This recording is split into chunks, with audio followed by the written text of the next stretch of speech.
సమూయేలు రెండవ గ్రంథము 24వ అధ్యాయము 1 నుంచి 25 వచనములు. ఇంకొక మారు యెహోవా కోపము ఇశ్రాయేలీయుల మీద రగులుకొనగా ఆయన దావీదును వారి మీదికి ప్రేరేపణ చేసి, నీవు పోయి ఇశ్రాయేలు వారిని యూదా వారిని లెక్కించుమని అతనికి ఆజ్ఞ ఇచ్చెను.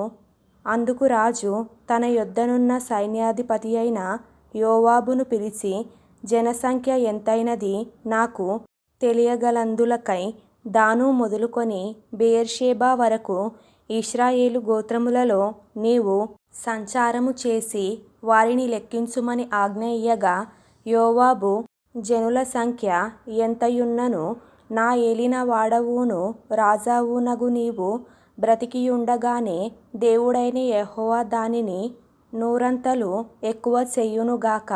నా ఏలిన వాడవును రాజావునగు నీకు ఈ కోరిక ఎలా పుట్టెననెను. అయినను రాజు యోవాబునకును సైన్యాధిపతులకును గట్టి ఆజ్ఞ ఇచ్చియుండుట చేత యోవాబును సైన్యాధిపతులును ఇశ్రాయేలీయుల సంఖ్య చూచుటకై రాజు సముఖము నుండి బయలువెళ్ళి యొర్దాను నది దాటి యాజేరు తట్టున గాదు లోయ మధ్య నుండు పట్టణపు కుడి పార్శ్వముననున్న అరోయేరులో దిగి అక్కడ నుండి గిలాదునకును తహ్తిమ్ హోజ్తి దేశమునకును వచ్చిరి. తరువాత దానాయానుకును పోయి తిరిగి సీదోనునకు వచ్చిరి. అక్కడ నుండి బురుజులు గల తూరు పట్టణమునకును హివ్వీయుల యొక్కయు కనానీయుల యొక్కయు పట్టణములన్నిటికిని వచ్చి యూదా దేశపు దక్షిణ దిక్కుననున్న బెయేర్షెబా వరకు సంచరించిరి. ఈ ప్రకారము వారు దేశమంతయు సంచరించి 9 నెలల 20 దినములకు తిరిగి యెరూషలేమునకు వచ్చిరి. అప్పుడు యోవాబు జనసంఖ్య వెరసి రాజునకు అప్పగించెను. ఇశ్రాయేలు వారిలో కత్తి దూయగల 8 లక్షల మంది యోధులుండిరి. యూదా వారిలో 5 లక్షల మందియుండిరి. జనసంఖ్య చూచినందుకై దావీదు మనస్సు కొట్టుకొనగా అతడు, నేను చేసిన పని వలన గొప్ప పాపము కట్టుకొంటిని. నేను ఎంతో అవివేకినై దాని చేసితిని.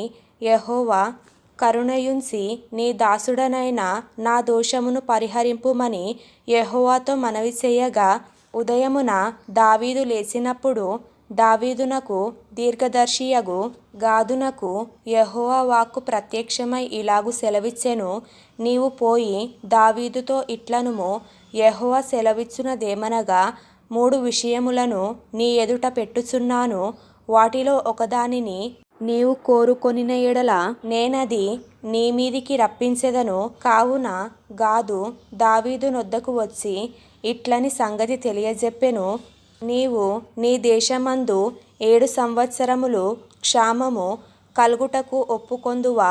నిన్ను తరుముచున్న నీ శత్రువుల ఎదుట నిలవలేక నీవు 3 నెలలు పారిపోవుటకు ఒప్పుకొందువా?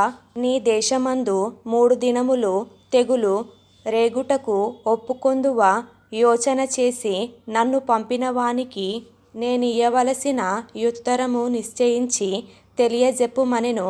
అందుకు దావీదు, నాకేమియు తోచకున్నది, గొప్ప చిక్కులలో ఉన్నాను. యెహోవా బహువాత్సల్యత గలవాడు గనుక మనుష్యుని చేతిలో పడకుండా యెహోవా చేతిలోనే పడదుముగాక అని గాదుతో అనెను. అందుకు యెహోవా ఇశ్రాయేలీయుల మీదికి తెగులు రప్పించగా ఆ దినము ఉదయము మొదలుకొని సమాజ కూటపు వేళ వరకు అది జరుగుచుండెను. అందుచేత దాను నుండి బెయేర్షెబా వరకు 70,000 మంది మృతి నొందిరి. అయితే దూత యెరూషలేము పైని హస్తము చాపి నాశనము చేయబోయినప్పుడు యెహోవా ఆ కీడును గూర్చి సంతాపమొంది, అంతే చాలును, నీ చెయ్యి తీయుమని జనులను నాశనము చేయు దూతకు ఆజ్ఞ ఇచ్చెను. యెహోవా దూత యెబూసీయుడైన అరౌనా యొక్క కళ్ళము దగ్గర ఉండగా దావీదు జనులను నాశనము చేసిన దూతను కనుగొని యెహోవాను ఇలాగు ప్రార్థించెను, చిత్తగించుము, పాపము చేసిన వాడను నేనే. దుర్మార్గముగా ప్రవర్తించిన వాడను నేనే. గొర్రెల వంటి వీరేమి చేసిరి? నన్నును నా తండ్రి ఇంటి వారిని శిక్షించుము. ఆ దినమున గాదు దావీదు నొద్దకు వచ్చి, నీవు పోయి యెబూసీయుడైన అరౌనా యొక్క కళ్ళములో యెహోవా నామమున ఒక బలిపీఠము కట్టించుమని అతనితో చెప్పగా, దావీదు గాదు చేత యెహోవా ఇచ్చిన ఆజ్ఞ చొప్పున పోయెను. అరౌనా రాజును అతని సేవకులును తన దాపునకు వచ్చుట చూచి బయలుదేరి రాజునకు సాష్టాంగ నమస్కారము చేసి, నా ఏలిన వాడవును రాజావునగు నీవు నీ దాసుడనైన నా యొద్దకు వచ్చిన నిమిత్తమేమని అడుగగా, దావీదు, ఈ తెగులు మనుష్యులకు తగలకుండా నిలిచిపోవునట్లు యెహోవా నామమున ఒక బలిపీఠము కట్టించుటకై నీ యొద్ద ఈ కళ్ళమును కొనవలెనని వచ్చితిననెను. అందుకు అరౌనా, నా ఏలిన వాడవగు నీవు చూచి ఏది నీకు అనుకూలమో దాని తీసుకొని బలి అర్పించుము, చిత్తగించుము. దహనబలికి ఎడ్లున్నవి, నూర్చుకర్ర సామానులు కట్టెలుగా అక్కరకు వచ్చును. రాజా, ఇవన్నీయు అరౌనా అను నేను రాజునకు ఇచ్చుచున్నానని చెప్పి, నీ దేవుడైన యెహోవా నిన్ను అంగీకరించునుగాక అని రాజుతో అనగా, రాజు, నేను అలాగు తీసుకొనను, వెల ఇచ్చి నీ యొద్ద కొందును.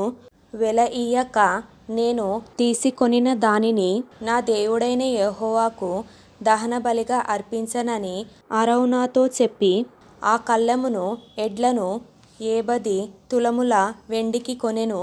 అక్కడ దావీదు యెహోవా నామమున ఒక బలిపీఠము కట్టించి దహన బలులను సమాధాన బలులను అర్పించెను.